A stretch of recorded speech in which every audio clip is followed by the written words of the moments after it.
яғни ағзада инсулин көбейеді. Сосын клеткалардың ішіне глюкоза кіре алмайды. Ағзада энергия көп, бірақ оны клеткада тапшы. Сосын адамда миға сигнал барады, қарын ашты деген сөзге, сосын тағы да адам тамақты жей бастайды. Хотя ол ағзада артық энергия майға айналып жатыр бауыр арқылы.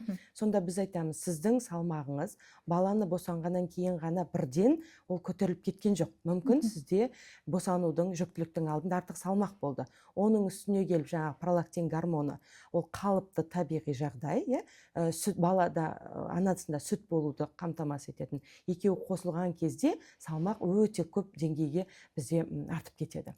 Әрине, осыған қосымша енді бала емізуге, баланың қарауына байланысты ананың ұйқысы бұзылады.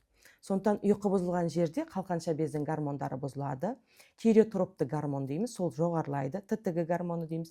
Сол ТТГ гормон жоғарылағанда зат алмасу тағы баяулайды.